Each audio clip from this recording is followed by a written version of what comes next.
Good evening. My name is Katherine Brodbeck, the Hoffman family Senior Curator of Contemporary Art at the DMA, and I am so pleased to welcome you to tonight's Boshell Family Lecture Series on Archaeology, Monuments and Memory, Deconstructing Power in Antiquity and the Contemporary.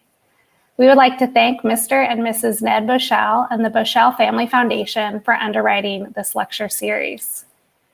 Tonight we will hear from three artists, Rayyane Tabet, LaToya Peoples, and Lauren Woods, who will introduce their work as it relates to the theme, and then I will return to facilitate a discussion for 30 minutes before opening up to the audience for questions. We hope you will all join in the conversation. To do so, please leave your questions in the chat. It is my great pleasure to introduce our distinguished panelists in the order of their presentations. Rayyane Tabet is an artist based between Beirut and San Francisco, whose work explores connections between the past and the present, offering alternative understandings of major sociopolitical events through a personal lens. Informed by his training as an architect and sculptor, Tabet examines the histories of our built environments through installations that play with the perception of physical and temporal space. Tabet's work has been exhibited in the United States and internationally, including the United Kingdom, Spain, Lebanon, Italy, Germany, Holland, Australia, Turkey, the United Arab Emirates, Japan, France, and Brazil, with recent shows at the Louvre in Paris and the Metropolitan Museum of Art in New York. Latoya D Peoples is a multidisciplinary artist, muralist, educator, and entrepreneur. Her work focuses on exploring identity and history through color, pattern, figuration, and natural elements. Guided by youth and community engagement, these themes are present in her transformative murals and sculptural installations. Her commission works live in the collections of University Maryland Medical Center, UMS School of Virology, Denver Urban Arts and Venues, Baltimore Office of Promotion and Arts, and Baltimore Department of Parks and Recs. And finally, Lauren Woods is a conceptual artist whose interdisciplinary projects, film, video, and sound installations, socially engaged public interventions, and site-specific work engage history and sociopolitical systems to critique structures of power. Her primary research traces racial histories in the built environment through monument and memorial work. Driving Woods' critical and creative inquiry is the question of how best to translate the practice of traditional monument making into new contemporary objects of public memory that serve the movement for racial and historic justice. Her work has been exhibited throughout the United States and internationally, including Washington, D.C., San Francisco, Los Angeles, New York, Dallas, Miami, as well as Puerto Rico, South Korea, Japan, and France. And with that, Rayyane, I will hand it to you. Thank you, Katherine, for the introduction. Thank you all for being here today. So, growing up, I ate lunch with my maternal grandparents every other Sunday. They lived in a large, cold apartment and showed their affection in a rather restrained manner. So I spent most of my time sitting in a chair trying to behave. From there, I could see the framed photograph of a serious man that did not look like anyone in my family hanging on the wall, and the spine of a bright yellow book written in German, a language that none of us spoke, piled up on a shelf among others. Years later, I went back to that apartment to help my parents move its contents into storage. When taking down the photograph, I noticed that it was signed on the back by Baron Max von Oppenheim, and when I opened the yellow book, I found postcards, letters, and photographs addressed to and featuring von Oppenheim and my great-grandfather, Faik Burgos. I was confused. How did memorabilia belonging to a member of the German nobility come to find itself in the living room of a relatively quiet Lebanese family? My mother's answer was simple and direct. It is all a spy story, and this is how it goes.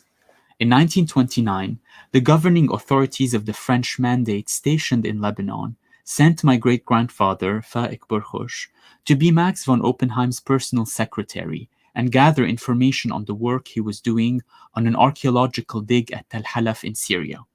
At the time, the French were suspecting that von Oppenheim was an intelligence officer and were afraid that he was radicalizing the Bedouin tribes and preparing a coup against colonial powers. So it seems that my great-grandfather's job was basically to spy on a suspected spy. In February 2016, I moved to Berlin on a one-year artist residency and decided to track down the legacy of Max von Oppenheim to look for further proof of his unlikely meeting with my great-grandfather. During my first week there, I met with Dr. Nadia Kolidis and Dr. Lutz Martin from the Pergamon Museum, who headed the team that, over the course of 10 years, had reconstructed fragments from the Tel Halaf palace that was shattered in World War II during one of the nightly bombings of Berlin by Allied forces. Through them, I was introduced to the complex and contradictory life of Max von Oppenheim and his work in Tel Halaf. So began a journey into a world that included the excavation, transportation, display, destruction, and reconstruction of the Hittite palace, the creation of the National Museum in Aleppo, and the dispersal of works from Tel Halaf in museums in Berlin, Paris, London, New York, Baltimore, Aleppo, and Deir ez-Zor. Throughout this period, I started working on a series of drawings, sculptures, and installations as a way to think through our current geopolitical condition. For example, Basalt Shards is an installation made of 1,000 drawings of every single shard of basalt that was unable to be reconstructed by the conservators at the Pergamon Museum following the bombing of the Tel Halaf Museum in Berlin during World War II. Ah, My Beautiful Venus reconstitutes one of the major finds at Tel Halaf, a seated grave marker, by making casts of the anthropomorphic features of the sculpture and installing it atop basalt tiles quarried from the last operating quarry in Syria. Exquisite Corpse is an installation that looks into the development of the single soldier tent, a military invention of the German army that was adapted and adopted by the French, the Russian, and the American armies and their subsequent attacks in the so-called Middle East, that was based on their appropriation of a design devised by Bedouins to turn their jackets into tents when stranded in the desert. Genealogy is a large-scale wall work that centers on the story of a 20-meter-long rug given to my great-grandfather by the Bedouins of Tel Halaf, that was then divided among his children, grandchildren, great-grandchildren, and great-great-grandchildren to become simultaneously a genealogical tree and an abstracted mathematical composition. Finally, Orthostats speaks directly to the question of monumentality and archaeological excavation. It is a work that brings back together in drawing form a frieze excavated in Tel Halaf that was subsequently divided, displaced, and dispersed. During Max von Oppenheim's initial excavation at Tel Halaf in 1911, he discovered, along the back wall of Kapara's palace, a sequence of 194 stone slabs called orthostats. The slabs had been carved in low relief. They alternated between black basalt and red-painted limestone to form a narrative frieze of imagery including animals, plants, deities, and scenes from daily life. 100 years later, and through contradictory historical events, several of these reliefs are now lost, destroyed, or divided among museums around the world. While in Berlin, I started an ongoing project to make rubbings of the existing and available orthostats. So far, I have managed to copy the ones at the Pergamon in Berlin, the Met in New York, the Louvre in Paris, and the Walters in Baltimore. A complete list of the 194 orthostats is presented above the framed rubbings and highlights their current location, material, and the motif depicted on them. To date, This work has been shown in several different museums and art centers across the world. It is currently on view in the galleries of ancient Near Eastern art at the Metropolitan Museum of Art in New York in the context of a solo show titled Alien Property, curated by Kim Benzel and Claire Davies. This presentation is the first time where the work is confronted with the original artifact it took as its source, but also is juxtaposed with iconic works like the Court of Assyrian Relief and the seated grave figure from Tel Halaf on loan from the Pergamon Museum. These juxtapositions further complicate the relationships between source material and artifacts as they re-enter the very institution they are meant to critique, and hint at the possibility of changing the way in which we encounter, we think of, and we tell stories of these monumental archaeological fragments within the context of the so-called universal and encyclopedic museum. With that, I thank you, and I now hand it over to Latoya D Peoples. Hello, everyone. Thank you for having me. I'm going to start out with just talking a little bit about my artistic practice. My practice consists of my studio work, but a lot of what I'm doing in the studio, I want to be translating into public art as much as possible. My study of painting and work as an art educator in the public schools of Baltimore brought me naturally to community art. I've always been a collector of things, images, ideas, objects, and I sort of take that approach as a collector to my approach to art making.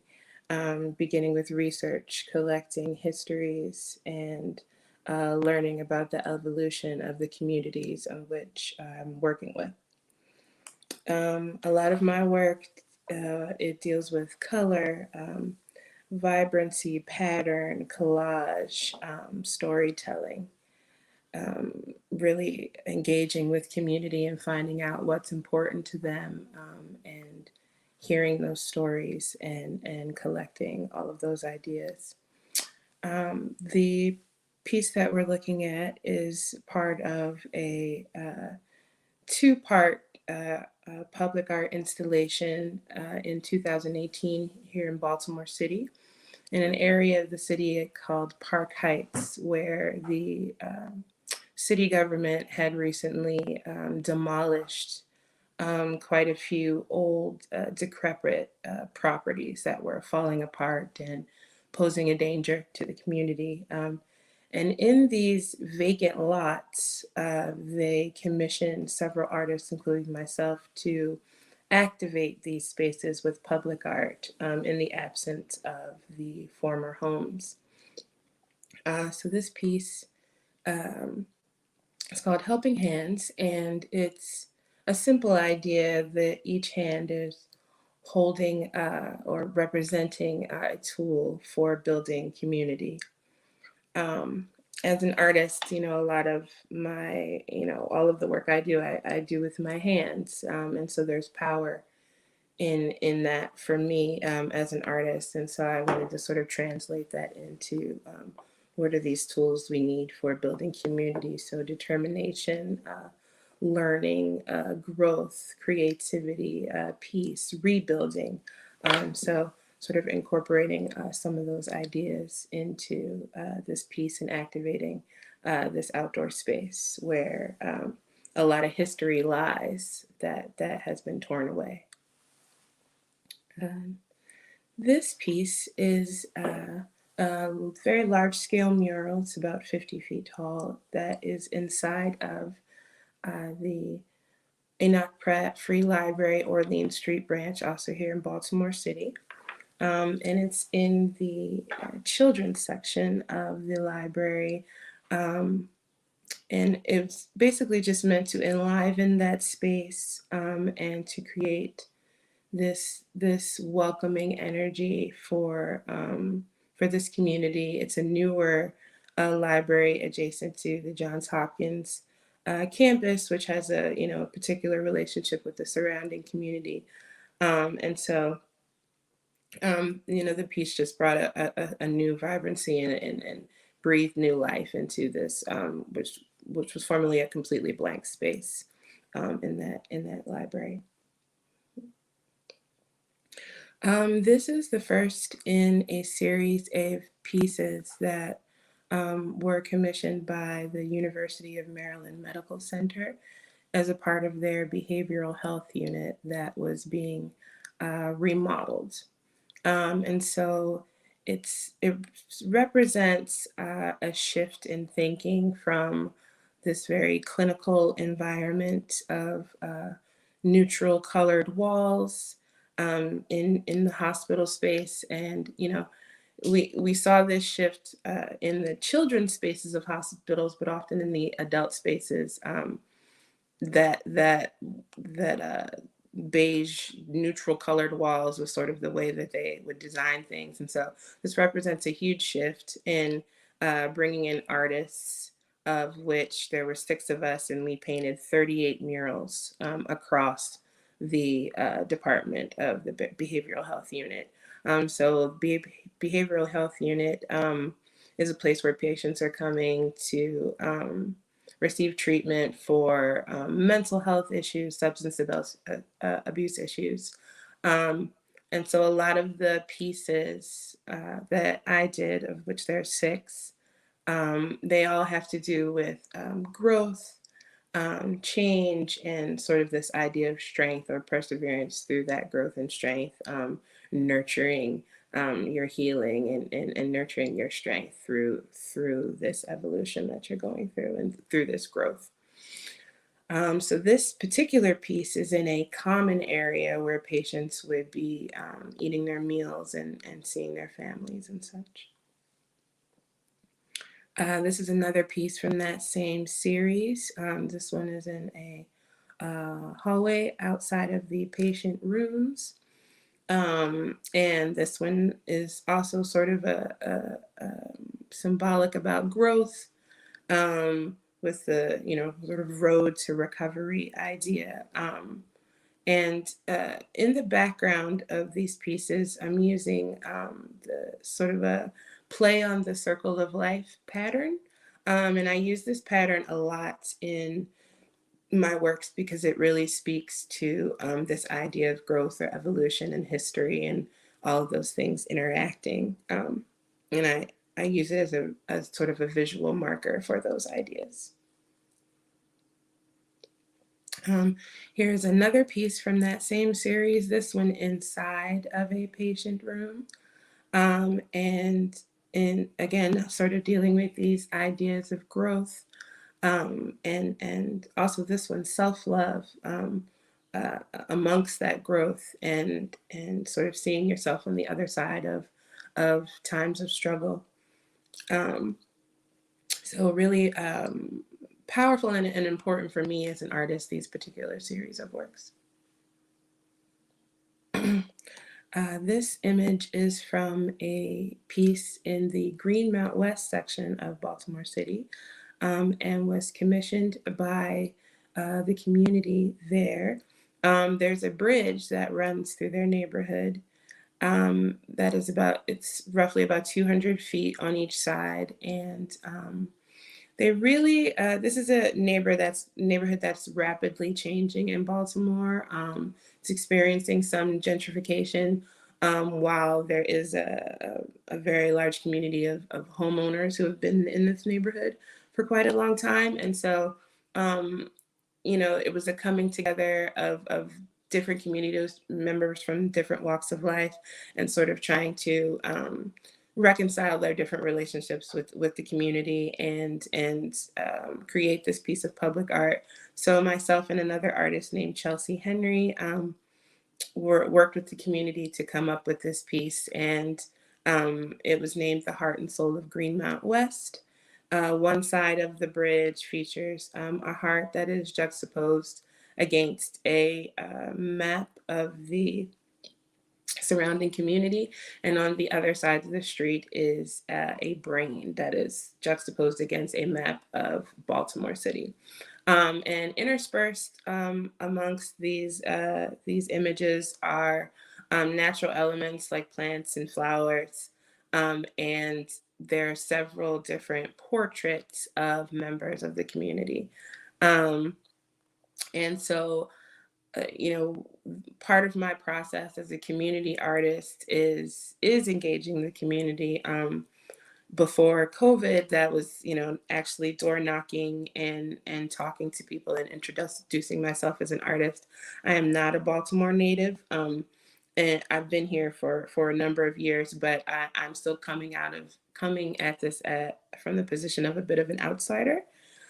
And so it's really important for me to engage directly and really let people know who I am. So this was these portraits were done from a series of photos I took from while I walked around the community and talked to you know, different residents who'd been there for a number of years. And so this particular portrait is an elder in the community who is basically sort of like the neighborhood mom, took care of a lot of the children in the neighborhood and fed people, and is a very, very well loved woman in the community. And so aptly she was a portrait that was included in it.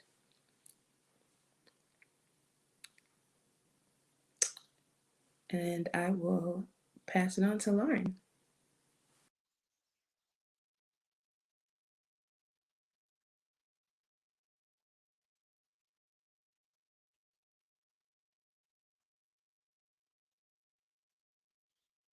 Hear me? Okay, can you hear me? Is this good? I got a backstage note. Great. Okay. Well, thank you for having me again.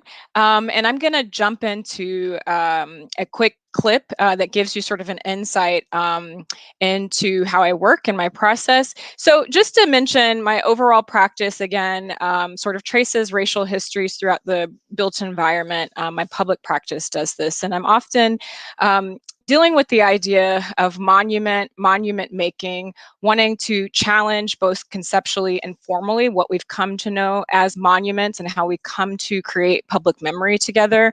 And so I always start with the James Baldwin quote, which is, "It is the past that makes the present coherent."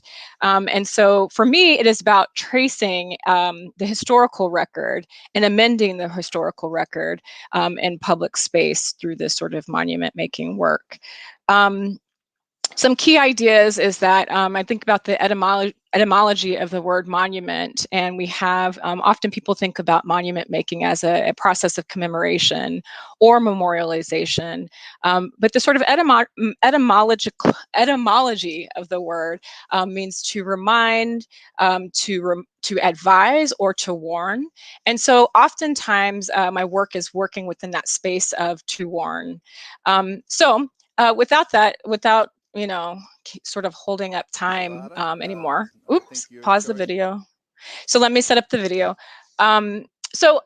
Beginning in 2005 is when I started first proposing these monument proposals to different sort of county and city institutions, and learning how to produce them solo without sort of being attached to an institution or a public art process. And my first major work that occurred like that in public space was a Dallas drinking fountain project. But that same year that I began working on that, I was a grad student actually at San Francisco Art Institute.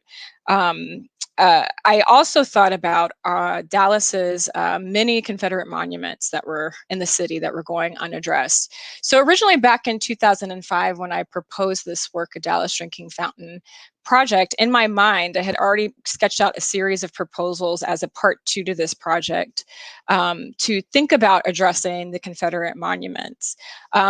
Fast forward, it took about 10 years to get a drinking fountain project up. And so I sort of ran out of steam to be able to then do part 2, which is to go before the Dallas City Council and start working on a way to bring attention to these objects that were throughout our public space, but at the time no one was paying attention to. The amazing thing about the movement for Black Lives, and especially in that first wave, is that Confederate monuments, the zeitgeist around Black death in the United States sort of displaced itself in terms of the visual and spectacle realm to Confederate monuments. And so we have this sort of public reckoning with these objects that are throughout, especially in the South, our public space. And so I wasn't quite ready to go before the council to address that, but I was brought in with a group of activists in Dallas to help push through a resolution that would address, bring down, take down Confederate monuments. And so I was a part of that group that first helped to craft the resolution. For Dallas, it took about a year and a half to really vote on addressing that. And in the process of that, it's a complicated, and we can get more into it in the discussion. But in the process of that, I began working or retooling a proposal that I had thought about 10 years ago for Dallas's public monuments or Confederate monuments. By the time we got to the moment where I could propose it was a pretty political, I should say, vote. That behind the scenes, there was lots of support for my proposal, that got us out of this sort of dichotomy of leave them up or take it down. I was proposing a third way, which is the way of recontextualization. By the time I was able actually to get before the council to propose this, it was a pretty political vote. It was a year of re-election. And basically I was told that no one could expect to vote on a proposal that was nuanced in an election year, because the public wouldn't understand that. So I knew going in when I made this, but I did go ahead and make a sort of statement or write a letter to the council and was asked to present that as part of a briefing for options for the Confederate monument here in Dallas before it got, as part of the vote and taking it down. And instead of putting forth the actual proposal I decided to write a letter about the idea of contextualization. So that's the clip I'm going to share with you guys. It's from a portion of my letter that I wrote to the Dallas City Council, which was on the case for recontextualization. This was in February 2019 as part of their briefing process. Okay, we can play it now.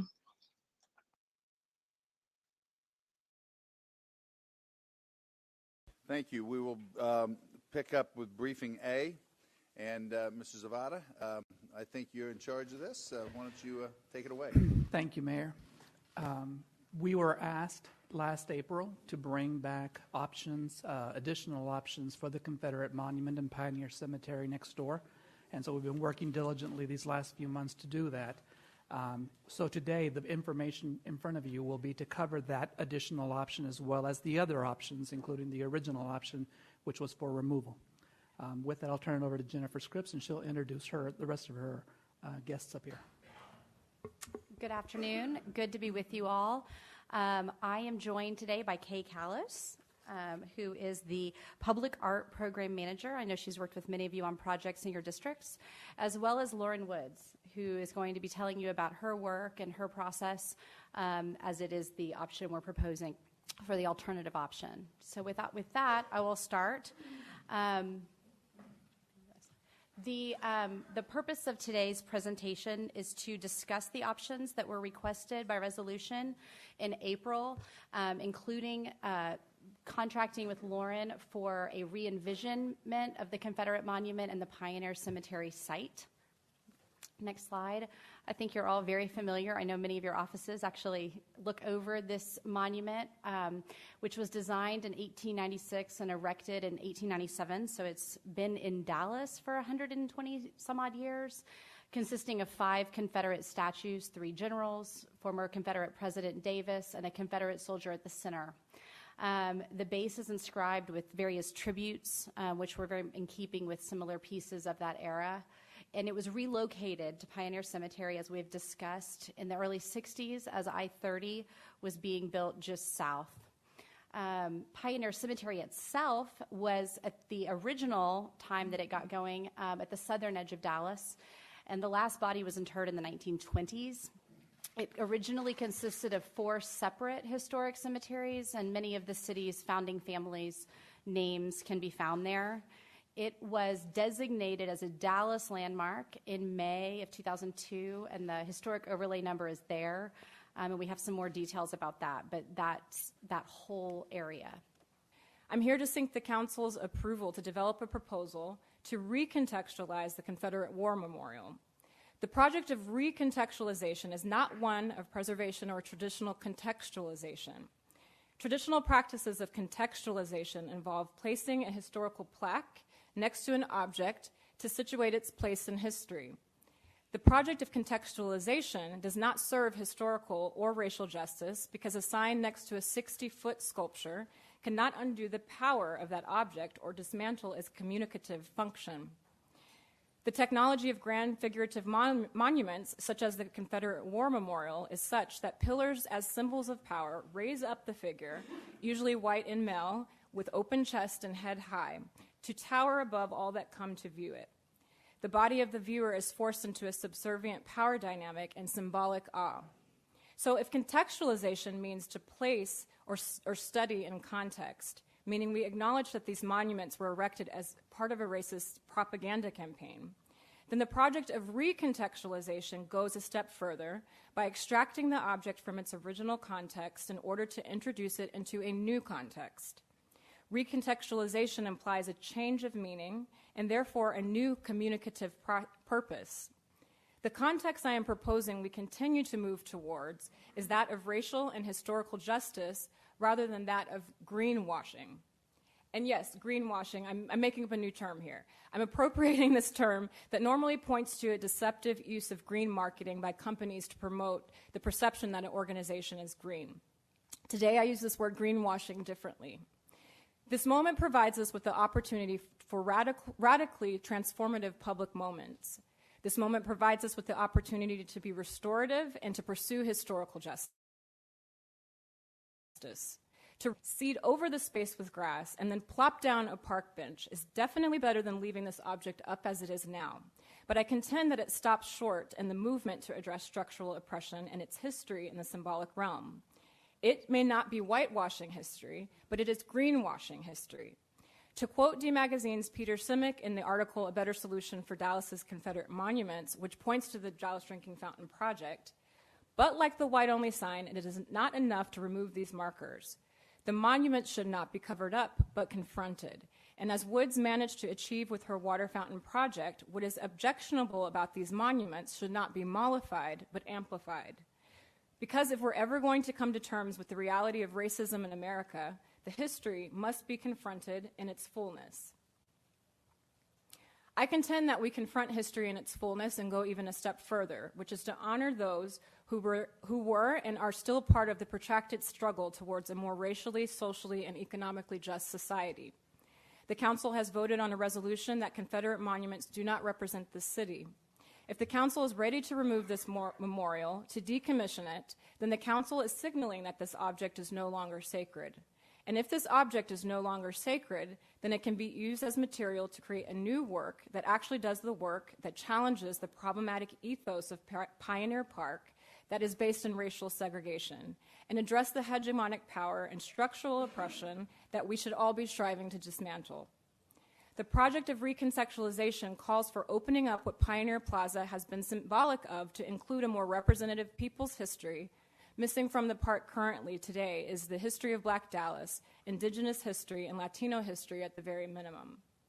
Given the current political climate on so many issues, we are forced into camps that take stances that reduce the complexity of our reality and cut off the possibility for transformative learning and education.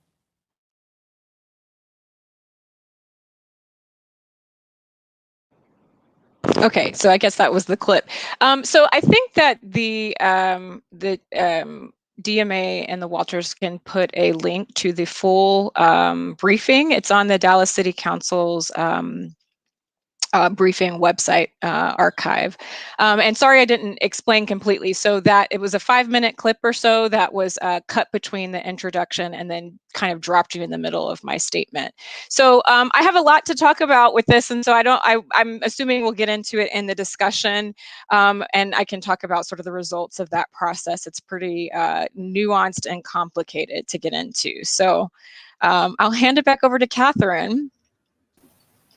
Thank you so much, everyone, for those really enlightening presentations, which are a great fodder for our conversation now. So just a reminder for everyone to leave your questions in the comments, and I'll be monitoring them and cutting to them as we receive them. But I will start us off in a conversation between the panelists. So I have some questions, and I think, some of the things that we will start to address in our conversation is, what actually is a monument? Who does a monument serve? And really importantly, how does this change over time? And so I think you guys represented a really wonderful kind of spectrum of kind of creating a monument from scratch, in public as public art.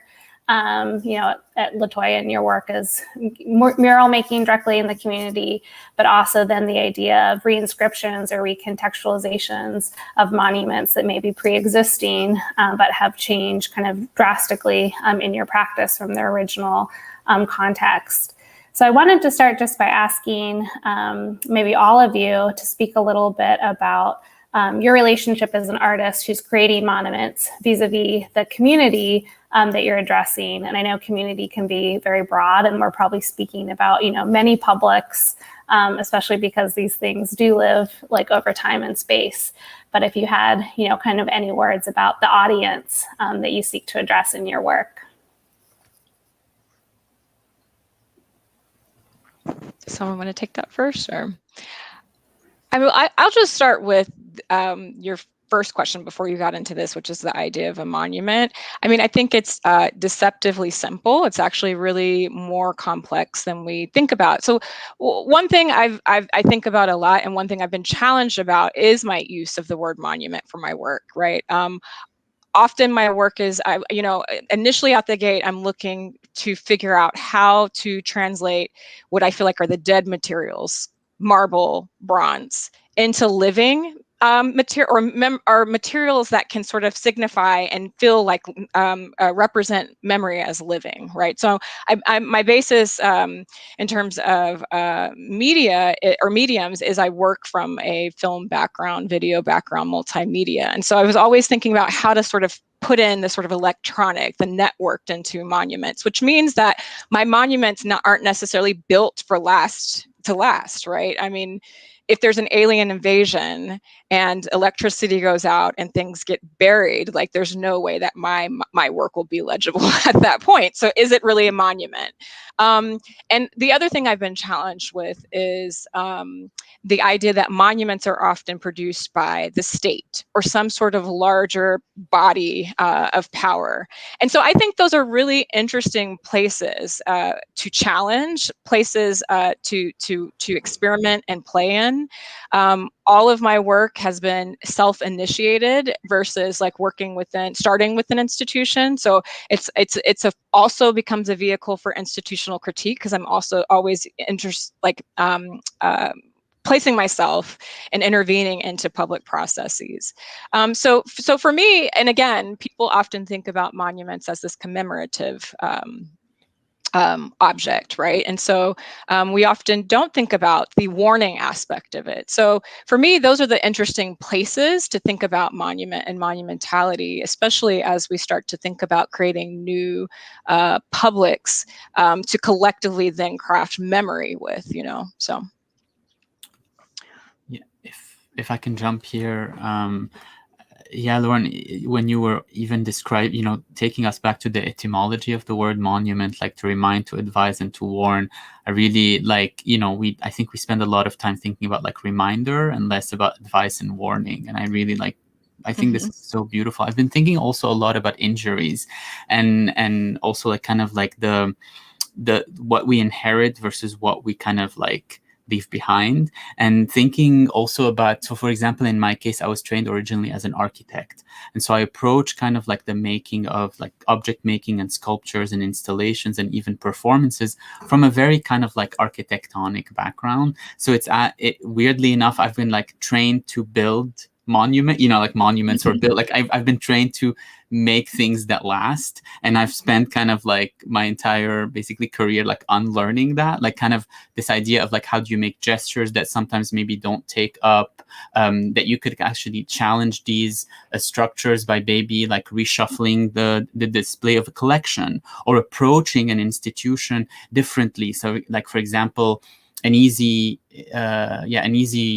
illustration of that is when I, for example, approached all these institutions, these encyclopedic museums. I never told them I was an artist at first. I told them I was just the great-grandson of somebody who had worked on the dig, objects from which are in their collection. And can I just like talk to somebody? And so that kind of generated an approach that was much different had I approached them and said, like, I'm a contemporary artist, like wanting to make rubbings of your objects. And I think like I've been thinking a lot of the way in which kind of I approach these structures and the kinds of maybe, let's say, allies or enemies you develop like on the inside, and what then becomes possible. Because from my experience, like certain institutions were very categorically against even like the first meeting, and some kind of followed along. And I think like in a way to go back to your question, Catherine, about like the audience, for me, it has changed. I mean, particularly with this project, which I started in 2016 and has kind of like taken different forms in different contexts. It's hard to kind of pinpoint like a singular audience or even an ideal imagined audience. I feel like maybe I could speak more directly to my experience at the Met. That was very surprising, that maybe the audience I had imagined did not turn up to be the audience that I got. And that, for example, because of the fact that my work was in the ancient Near East galleries as opposed to it being in the contemporary galleries, that already set up a completely different type of engagement that, interestingly enough, opened more possibilities to, I think, challenge the institution, as opposed to just kind of enter the protocol of let's say the contemporary setting that would like had its limits, which ultimately is just like, you know, placing a contemporary artwork in a historical gallery. And then I think, you know, that for me, from my experience, was such a great surprise that that the possibility, I didn't think that the possibility to affect change would come from actually a collaboration with one of the most the oldest departments in the institution. Mm-hmm. Mm-hmm. So for me, I when I think about monuments, I think about like being a kid in Philadelphia, which is a city covered in all the different realms of public art, with monuments being a big one since it's such a historical city. And, you know, always thinking, you know, it's like old man on a pedestal, you know, old leader on a pedestal type thing. And so, you know, monuments are is this particular realm of public art, and it always has these stories to tell, but it leaves a lot of this other people's stories out. So it always begs this question of whose story is this? Whose glory? Who are we glorifying here? And as, you know, like a young Black kid, it was like, well, it's not glorifying my stories. You know what I mean? And so they're these high public profile artworks, but they have this social power when there's an awareness of the history. And so when, you know, you hear people talking about heritage, monuments are sort of just like public commemoration that legitimize that notion in a sense. This idea of commemoration is like really deeply rooted in our cultural practice and our cultural memory. And so memory is like this process that's informed by social interaction. It's shaped by your identities, your your family ties, your religious identity, your geographic identity, informed by all of those things. And so, for me, as a public artist, community artist, I have like the distinct privilege to create these real-time monuments, these murals and installations, with the community's help. And I do what history seldom does, is center the people who actually built the fabric of these communities and lived the lives that created these stories. And so I help create representation and tell the stories the way they've chosen to tell them, and centering images of marginalized people, BIPOC people, and creating art that creates possibility for memorializing people who haven't been, that should have been. It also makes me think of a particular project that I was doing in the neighborhood of Sandtown in Baltimore, where Freddie Gray was murdered. And it was a few years out from that particular from when he died, but I was in the community mentoring a group of 10 high school youth from that area, and we were putting up a mural on adjacent to a school. And it was that summer that, I'm not sure what originally started this conversation, but then President Trump, I think, was basically sort of responding to some legislators in Baltimore. And so he kind of jumped on Baltimore and said it was a rat-infested, whatever he called it. And so in the wake of those comments, Sandtown was suddenly crawling with journalists wanting to talk to people about what Trump said about the neighborhood. And so I was out there with my youth, and we're painting, and they come and ask me about it. And I was a little caught off guard, but my basic response was, I want to talk about this mural instead. And because this is who we're honoring here. I'm not honoring those comments. And this is what we're doing. And so with that same project, a lot of public art is tied to funding, right? There's that reality of public art and its funding, especially when you're dealing with youth and you're dealing with quote unquote underserved communities. And so in the wake of those comments and that little interview that they did with my kids and I at our site, we also had a site visit by our funders. And when they arrived, I'm super excited to share this mural and, have them talk to the kids about all the different elements of the mural and the portraits that we incorporated in it, and the history and the symbolism and all these different things we've been working on. And I could tell that the energy was a bit off, right? So after that interaction was over, I talked to someone else involved with the program. And basically, they said that, they were a little bit, they didn't like the fact that when they walked to the site, that a lot of the kids were sitting around looking at their phones. We were towards the end of the project, and so the kids didn't have a lot to do at that point. We're doing minute details.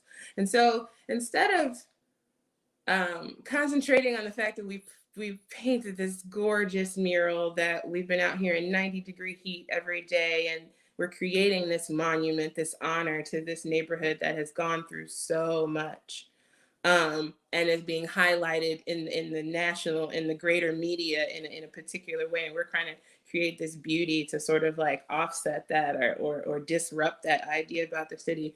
And they were focused on Black bodies at rest instead, as something that they couldn't handle, as opposed to what we were there for, So I don't know, for me as a public artist, me and my ability to disrupt that with the art that I'm making is such an honor and a privilege. And yeah.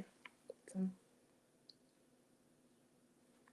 Thank you, everyone, for that. And I'm going to follow up with a question that responds to maybe the medium of your choice, LaToya, but also something, Lauren, you brought up in your comment, really about kind of ephemerality and your attitudes towards monuments and ephemerality. So in the, I will say that we're the second part of a two-part panel. The first panel, scholars spoke about monuments over time, and some really interesting comments were made about, you know, kind of the presentism that happens at the current moment, and the idea that I think in a lot of the popular discourse, especially around things like Confederate monuments, is that these things were somehow meant to be around forever, but really in the history of monuments is that they often came down, were replaced.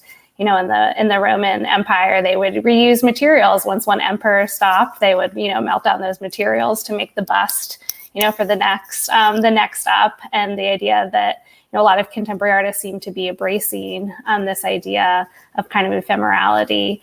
So maybe LaToya, you could go first just a little bit about speaking about the idea of murals and what your feelings are about, you know, kind of the duration of some of these works, and, you know, will they, you know, get painted over soon? Like, how do you conceive of that in your practice? LaToya, I think you're muted. Sorry. I think as a public artist, that's sort of a reality of this position is that your works are temporary. They have a temporary nature to them. And I sort of think of myself as a sort of a translator. I work with community. I hear their stories, their narratives, what's important to them, what they want to see, what they want reflective in the work, and I translate it into visual. And so those people from that time that I engage with the community, that's one iteration of that community amongst many iterations across that history and evolution of that community. And so I'm already sort of capturing transitory moments in time. And so it's just sort of embedded in the work. The bridge mural that I spoke about in my introduction is actually almost completely covered in graffiti, because it was a graffiti hotspot years before the community commissioned this project, and they had already sort of had a claim over that space. They left most of the faces alone that portraits that I painted, almost as sort of like this unspoken code of respect against actual, you know, the people in that community. But it's almost completely covered, and it will go through another iteration and be completely covered all the way, and new artists will come in and create new things. I think also with the hospital project, having those works be in a behavioral health unit, I will likely never see those pieces again. And they will be experienced by a fairly limited number of people, the doctors and nurses, the staff in the hospital, and those patients that come through there. And also for those patients, you know, I can only imagine this is not the best time in their life while they're in this treatment. And so experiencing those works are going to represent for them in their minds a particular time in their life that was a time of transition, a time of healing, hopefully, and hopefully help them along that journey. And so there's these moments of ephemerality everywhere in the work that just keep showing themselves. And so it's always there. Thank you. And I wondered, Lauren and Rayyane, because your work deals, you know, with different historical periods kind of juxtaposed, and the great quote, Lauren, that you started with James Baldwin about, you know, how the past, of course, influences how we represent the present. If you have any thoughts on this idea of kind of presentism and ephemerality. Yeah, I mean, this is the big question for me and what I make. I mean, because for me, monument making is really a conceptual exercise. I think I've given over into the fact that I'm not building things to last, because for me, it's building things that represent memory, and memory shifts, and memory is mutable, and memory, it shifts over time. The record gets amended, and then we can remember differently, right? And so if I'm conceptually representing that concept, the materials reflect that as well. So I'm thinking about, like, with the drinking fountain project, so the sculpture that's at the site, it's sort of a relief, right? Because for those of you who don't know the project, or let me explain it, the Dallas County Records Building, or I should say, 2003, there was a discovery in the Dallas County Records Building, which was, for years, there was this like metal plate that like hung on a marble wall in the building. The records building is where you get DMV tax records, birth records, all that, pay taxes, things like that.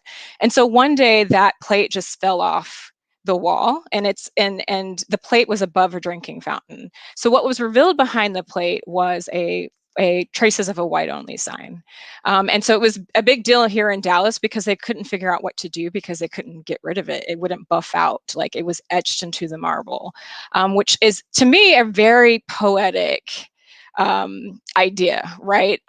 So I proposed this project where I took the drinking fountain and transformed it into this, what I call intermedia monument, which is when you go to drink water, video comes on. After the video goes off, water comes on.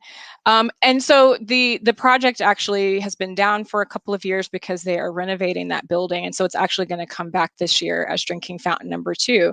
And one of the big questions is, so the plate inadvertently preserved that trace because it protected from the elements.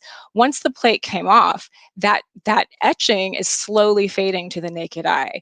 So that means that we will only be able to see it in time under certain lighting conditions after a while. And the big question is, like, do I preserve this artifact so that the monument makes sense and can live on, right? And I've sort of chosen, maybe because of funding, maybe because I I gave it over to, the elements to allow it to fade. I think it's a really interesting thing, because you have to sort of move your body and shift to be able to see the perfect spot where all of a sudden it becomes really legible, And so for me, that's very symbolic of of racism in America and that history. It's like a scar on the body that never leaves, even after it becomes sort of the keloid sort of becomes a little bit smoother or something. So for me, it's about challenging these ideas, and I think it, can, as artists, continue these practices, eventually it does fold into these sort of state-sanctioned ideas of monument making. If we think about, the moment in time that Maya Lin's Vietnam Memorial really shifted the form of monuments, right? We moved from this sort of commemorative, figurative sculpture to spatial monuments that engage the body and really get the body to feel the memory, right? So I think that's where practitioners are headed. And to me, that's a really interesting space to be in. Yeah, I mean, if I can jump in right here, I think the question of preservation, right, is such a big question when it comes to monuments, but when it comes, I think, to just like art in general. And when I started, the Fragments project in 2016, there was, a big conversation in the, let's say, archaeological community because of what was happening in Palmyra in Syria around questions of preservation of cultural heritage. And we went back to kind of what I thought was still a very antiquated idea of objects are safer in the West, that there's kind of like the Western canon of art history and what it has done to preserve right art history.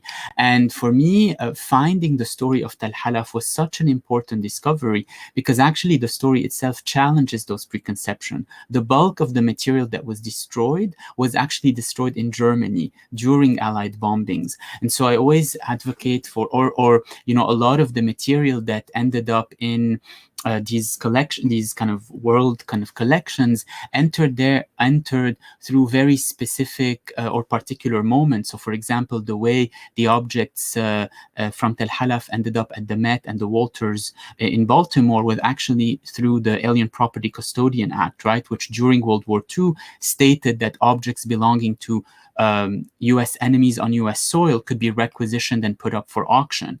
And so I think by teasing out some of that legacy and that history, you start kind of disturbing some of the preconceptions that today in the present we think of as, kind of, we take them for granted. And so I think I totally kind of then inherited this idea of the ephemerality, that maybe a gesture of refusal was to actually use materials that would kind of fade over time, or that you would not be able to really control them. So a lot of the works in the series, not the one that's, not the orthostats, but the basalt shards, or even the Venus piece, by like using materials that would, like, it's a charcoal on paper that's not framed, or it's kind of these aluminum bodies that every time they're installed, they actually kind of fade or start changing. They're kind of very slight kind of comments and critique, but I think our obsession with wholeness, our obsession with kind of like this kind of, I would say, like a totalitarian story, has kind of forced us inadvertently, the materials themselves are also materials that are, using certain materials have also pushed certain stories out. So not only have there been very specific decisions to keep people out of stories, but I think that on the physiological level, on the tectonic level, by using certain materials, you are automatically erasing certain people out of these histories. So maybe like a form of kind of resistance is by clearly using a material that actually cannot stand the test of time. So I realized that I had to do to my own work what I'm asking to be done to other objects. Mm-hmm, mm-hmm. And I just want to say, and I just want to say, I can't tell if I'm muted. And I just want to say, I mean, my argument for recontextualization was really specific, and it was so let me just say, community source monument toppling, I'm all for. Like, I have nothing against that. My critique is in the municipal-led removal process, right? That doesn't always address what comes next, right? And so for me, I was trying to push in the idea that we had this opportunity to plan for what comes next, versus sort of acting on the zeitgeist to remove this object that we don't have a plan for. In Dallas, we sold our Lee monument for, what is it, $9 million, and now it's in a golf course overlooking the border, right? We had no plan for where that object would go next. I assume the Confederate memorial, it's going to end up in some wealthy collector's hands that then they can have as a totem for friends, right? So for me, it's like the municipal-led process really allowed a moment that we could start thinking about what comes next, to address and remember and warn about what we just removed, right? And also to sort of commemorate the process, the activism around the removal. And so that was what I was calling greenwashing. And so my argument was that recontextualization actually does this. If we say that these objects are no longer sacred, right? And to get to the point of saying they're not sacred, we also have to examine the frame of what art is, what should be preserved. We have to critique that frame, right? Which is a very Western European notion of preservation. So if we can get to a point where we say these objects no longer represent us, they're no longer sacred, right? Then we can fuck with those things, right? We can take that material, as you said, there's already a history. There's both a historical there's both history, like ancient history of the repurposing of materials to then reflect the contemporary, but even in our more contemporary history, South America, Africa, Asia, there's history of public monuments being repurposed to sort of or I should say materials from public monuments and sculpture being repurposed to reflect the contemporary moment of whatever the regime change was, whatever the amended record was. And that's what I think that we are losing out on the opportunity here in the United States in doing. And I think part of the problem has to do with language and just visioning. In these processes that I followed, artists usually weren't a part of them at the very center of decision making. And so what you had was like council members. In my case, you had a council member literally tell me, I just can't see what you're talking about, Lauren. And I'm like, well, you're a lawyer, right? Like if I were a doctor, if a doctor said to me they had a cure for cancer, I'm not a doctor, right? Like I would just be like, cool, like you have the expertise to do it. As a lawyer, you have expertise. As an artist, we have expertise and ability to translate certain things to publics, right? And so the mistake I think that was made, first of all, is in language in terms of our case here in Dallas and my proposal. I attempted to convince the OCA to use the word recontextualization, but there was an idea that it was a terminology that was understood by such a small audience, and the larger public wouldn't understand this. So they used the word re-envision, which completely shifted the relationship of, or how people receive that message, right? Re-envision sounds positive. Like, how do you re-envision the Confederacy? Why would we want to do that, right? So even that like nuance and language like matters, right? And so I just think, I think that, we still have the opportunity to have such rich public dialogue around this thing, or around this issue, and just in general, collective memory making. And it's going to take like really getting in deep into the complexity, into the nuance of it, and having public conversations that educate around that nuance and complexity. Thank you so much. Oh, yes, please, LaToya. I just wanted to say I'm also very interested in your when you're talking about this recontextualization, sort of like the rethinking. And so I wonder if the defaced and damaged monuments possibly open up new possibilities for interpretation of these histories. Like, I have my identities as a Black woman in America, but also as an artist, and those intersections, thinking about those intersections and asking questions like, can we contextualize the damaged monument as part of a broader history? Like, can the damaged, defaced monument be from a curatorial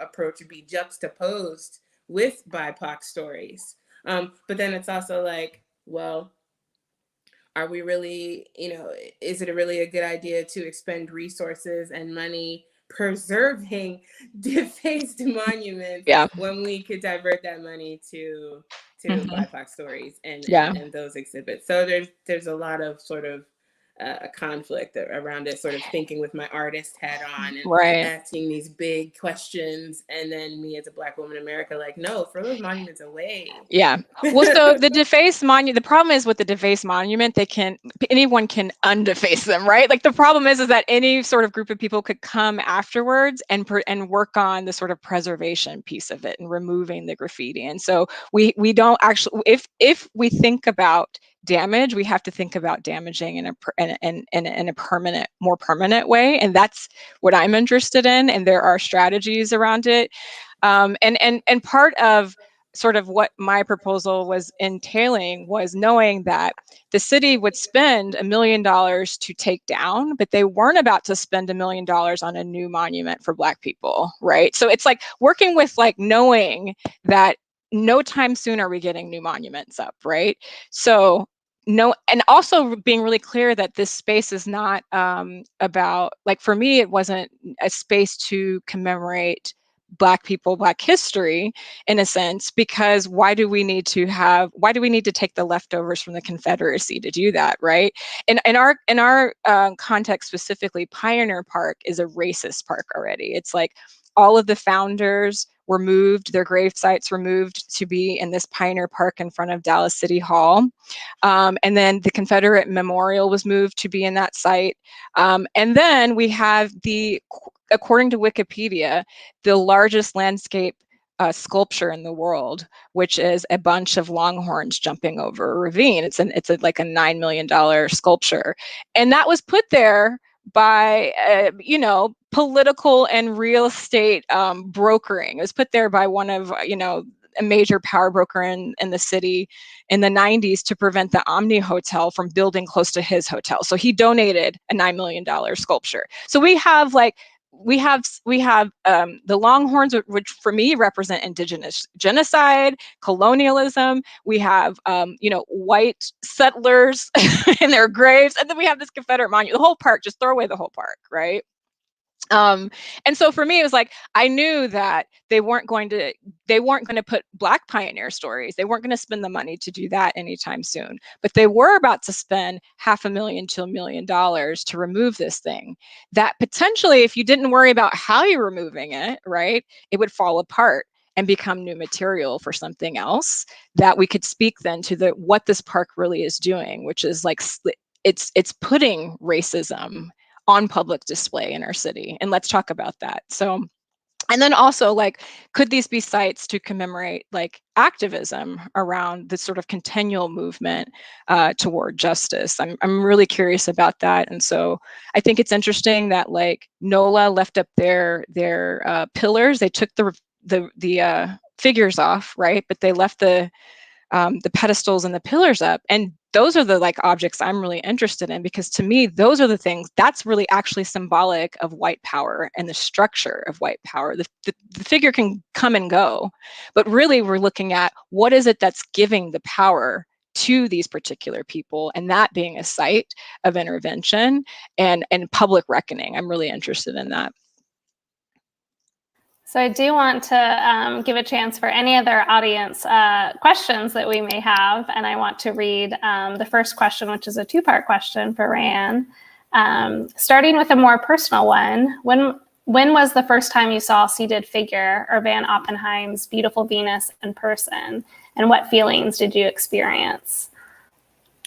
Yeah, so I first saw, so the Pergamon is now under renovation. So a lot of these objects are actually off view until I think 2035. So I was able actually to see the seated Venus for the first time in the storerooms of the Pergamon when I visited with Nadia Koulidis and Lutz Martin in January 2017. And one of my I was struck by, so again, this is a figure that was unearthed at Tel Halaf, moved to Berlin, destroyed during World War II, then reconstructed over like a 10-year period of time. And I was really moved by the decision that Nadia and Lutz did, where when they did the conservation, they left all the burn marks, the fractures, the melted glass from the ceiling on the surface of this figure. And I realized that I'm no longer looking at a historical object, because usually the way these archaeological artifacts are treated in historical museums is that there's a make-believe return to what we call an original context. And actually, by these two conservators acknowledging that the destruction of the object during World War II was part of the history of this object, that this was no longer only a 10th century BC, but it was also a 20th century artifact, I think it really transformed my understanding of even how to make work, or how to think of work, or how to really kind of break down the relationship I have with, let's say, ancient artifacts. And to kind of, it reminded me of all these examples that of like recycling, repurposing, reimagining an artwork by just kind of slightly maybe showing or uncovering something that would otherwise have been left hidden. So that's, yeah, the quick answer to that. And the second part of the question is, can you talk more about how your work in the Met's Ancient Nearest Gallery might be a successful blueprint to encourage other institutions to open up ancient art galleries to contemporary artists? Yeah, I mean, I think that, you know, over, I think the past, whatever, 15 years, there's been a push to kind of include kind of, let's say, contemporary art in kind of, let's say, historical galleries. I have sometimes had a trouble with it because I feel like a lot of times they might be tokenistic in nature. I think it's just like the act of just like kind of presenting a contemporary artwork in a historical gallery, but neither the historical gallery nor the contemporary artwork is actually changed by that placement. For me, I find it very troubling. And so the experience at the Met was very particular because ultimately it was a disruptive act. And I always say that, you know, part of the show is what you can't see, which is part of the show was actually the removal of 100 objects that hadn't been moved or replaced in these galleries since at least the 80s. It was also the relabeling of certain objects. It was the removal of a very offensive, problematic map of the region that was also drawn up in the 80s with names of countries that are mislabeled and borders that existed or don't exist. And so I think it's gestures like this. It was more if we are as contemporary artists to kind of enter institutions or you know, places where we interact with the public, especially historical places. I think it's not it can't stop just at our presence. I think it has to kind of end with certain changes that last beyond the duration of our show. And I think those sometimes can be as simple as like the changing of a label, the amendment of a name, the rethinking of a lighting, you know, the color of a wall, right? And that is the beginning of an active conversation, right? For me, I'm not interested in a work that illustrates a position. I think the work ultimately is an excuse for a conversation. And so the show is just the beginning, right? You just need to find the partners to actually follow up on that conversation. So I think I would encourage more institutions to collaborate with contemporary artists, but I would also be very wary of certain types of collaboration that just tick the boxes of placement as opposed to engagement. An intervention, right? What you're talking about is intervening, right? Yeah. Totally. And moments of intervention that are really sometimes very invisible. Like, you know, part of the show at the Met was the release of the acquisition documents. The Met is celebrating 150 years of its history. In 150 years, the Met has never showed one acquisition document. It has not made one acquisition document public. And that was because of certain decisions from council that opens up the risk for the institution to disclose other parts of its history. And I think kind of a conversation that lasted, in my case, 1 year to, you know, of course, with the support of Kim Benzel and Claire Davies, you also need kind of curators, people on the inside to be on your side to make the argument why it's important right now for these institutions to start disclosing their provenance. Not because I personally want to return everything because it's about repatriation, but I think it's because starting with these honest conversations about why is it that I'm even looking at this object here? You know, and that actually, that narrative, I think, would create much more, if we go back to your first question about audience engagement, I think you could generate a much more complex relationship with your audience if you lead by kind of a moment of full disclosure. Yeah, I think all of the comments that you've made collectively recently kind of answer what my last question was, which is how institutions can be better stewards for monuments and for our work in general. And certainly, of course, you know, starting at the bare minimum, transparency. But Lauren, reflecting back on your last comments too about just some of the tools that we even have for presentation and preservation do much more harm than good. And preservation, you know, with the tools of the trade of the institution, aren't really about wholeness a lot of the times. They're not about transparency. They're not about access or engagement. So I think you've all given us a lot of really provocative thoughts for, how to challenge, how we interact with these objects and how they serve as, guardians of public memory. I want to thank everyone in the audience for sticking out with us. I know we went a little over time, but I do want to wrap up just by inviting our panelists if they want to share about how we can follow their upcoming work, or if there's anything that we should be aware of coming down the pipeline. We would love to keep following your amazing work on this vein.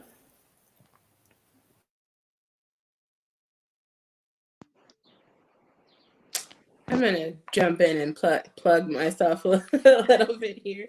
I have several projects coming up. One is in East Baltimore on the former Elmer Henderson School building. It's currently unoccupied and will probably be torn down in about 5 or 6 years, but I'm painting a giant mural with the help of the local community there. It's been a many months long process of meetings and crafting this design. That is really, really, it's a beautiful design, and it incorporates so much of what the community, what's important to them there. So that's going to be installing in 2 weeks. There's also the Blair's Mural Festival in Silver Spring. I'm with a group of 16 artists that are going to be creating public works all over the community of Silver Spring. And then also this summer, I've been commissioned to do a wayfinding project. So it's a bit of a shift in thinking. Formerly, wayfinding projects were given to urban planners, and it's a shift to sort of give these projects to artists who are. So the idea is that there are 2 different schools in a community here in Baltimore. One school is being closed down because of low enrollment, and so they've created a safe path to the new school through the community that avoids traffic and all these other considerations that they've made. And I'm being brought on to create visual markers in the form of public art along that path to lead these school children to their new school community. So I'm really excited about that, and you guys can find all about that on my Instagram, because that's where I post all that stuff. So there you go. Am I on? Well, I can say, so because my projects are like so multi-year, like they're so long, I'll tell you the 4 sort of projects and any sort of like potential for engagement in the next probably 4 years, because everything takes forever. But a Dallas Drinking Fountain project is coming back with the renovation of the county records building. So Drinking Fountain number 2 will be what we're preparing to install. That will probably open up sometime this year. For those of you who in Dallas who have been here for a little bit, and you may remember if you were following the art news, I think it's 4 years ago now, a project that I worked on with another artist here, Cynthia Mulcahy. We have a project called Dallas Historical Parks Project, and it got into some sticky territory controversy 4 years ago and got stalled because of censorship issues. So we're actually in the process of bringing that back. So we will make an announcement about that this summer. Which is a historical park, a historical marker project that looks at the historically Negro parks of Dallas and the history that is sort of has been covered up for years. And then my longer term project, American Monument, which is an intermedia nomadic monument that sort of travels looking at the law as culture and police brutality and the murder of Black people, unarmed Black people. So we are just closing out the physical iteration in California at UC Irvine, but we're working on the sort of digital iteration. So we're working on a online database that can be annotated and uses machine learning to sort of collect all of the sort of, we've done over 200 Freedom of Information Act requests, so we're thinking of ways to make them public to the larger public. It's actually very difficult, not transparent process. So we're thinking about ways to put that online so that people can have access, annotate, create new knowledges around around the different sort of issues that all tie into this to this particular issue of police brutality. And then lastly, in the next few years, I have a project in Boston called Crispus in July, which is looking at the mythology of Crispus addicts. And we just had the 250th anniversary of the Boston Massacre this past year. And so working with the old South House and an organization that got together and became Revolutionary Spaces, which are important American Revolution sites in Boston. So I've been creating, in the pre-production stages of creating a temporary monument that looks at, centers Crispus addicts as well as this country's history with police violence against, or state violence against Black people. So. Yeah, I mean, the show at the Met, which opened in 2019 because of COVID, was extended till 2021. It's up on view until the end of June in one iteration, and actually until probably the end of the year in another iteration. So that's that. I have a show coming up that opens in June at the Walker Art Center, a commission that actually includes an intervention on among other elements, an intervention on the facade of the Walker, and thinking a lot about kind of the history of Minnesota, but particularly Minneapolis in the industrial history, and the kind of the relationship between the development actually of it looks at the history of IBM, and kind of one of the biggest manufacturing plants of IBM being in Minnesota, and what it did to actually the transformation of the city, and kind of these hidden relationships between kind of industrial infrastructure and the development of cultural practices. And yeah, a few other projects, but not kind of in the US. I have a show up at the Sharjah Art Foundation currently, and I'm working on 2 shows, one in Germany and one in France in the coming year. But yeah, that's pretty much it. Yeah, well, that's a lot. Thank you so much, all 3 of you. I mean, I feel like we just got started, so it's hard to believe that we have been talking for an hour and a half. I could talk all night with you, but hopefully this is just the beginning of many conversations. And thank you again for sharing all of your thoughts on this very important theme. And I hope everyone out there has a great night. Thank you.